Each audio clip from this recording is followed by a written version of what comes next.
ஒன்று, நாம் ஒருவரைப் பற்றி தொடர்ந்து நினைத்துக் கொண்டே இருந்தால், நம் மூளை அவர்களைப் போன்ற குணங்களை நாமும் அறியாமல் பின்பற்றத் தொடங்கும்.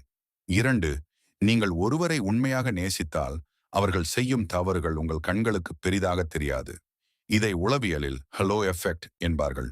3, நீங்கள் விரும்பும் ஒருவரின் கைகளை கோர்த்துக் கொண்டு நடக்கும்போது, உங்களது மன அழுத்தம் மற்றும் உடல் வலி கணிசமாக குறைகிறது. மனித மூளை மற்றும் நடத்தை 4, இரவு தூங்குவதற்கு முன்னால் நீங்கள் யாரை பற்றி நினைக்கிறீர்களோ அவர்களே உங்கள் மகிழ்ச்சிக்கு அல்லது உங்கள் மனவேதனைக்கு காரணமாக இருப்பார்கள்.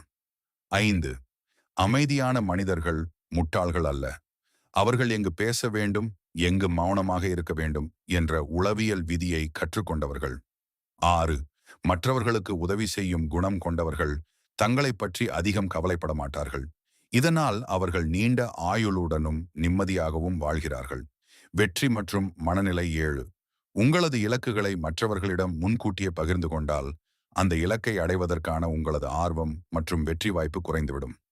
8, உங்களை யாராவது திட்டும்போது அல்லது விமர்சிக்கும் போது நீங்கள் அமைதியாக புன்னகைத்தால் அது அவர்களை மன ரீதியாக பலவீனப்படுத்திவிடும். 9, உங்களுக்கு பிடித்த இசையை கேட்பது உங்கள் மூளையில் உள்ள எதிர்மறை எண்ணங்களை அழித்து உடனடியாக மகிழ்ச்சியை தரும் ஹார்மோன்களை சுரக்கச் செய்கிறது. சுவாரஸ்யமான மனித மனதின் ரகசியங்கள் மற்றும் சைக்காலஜி உண்மைகளை தெரிந்து கொள்ள பயணம் பக்கத்தை ஃபாலோ செய்யுங்கள்.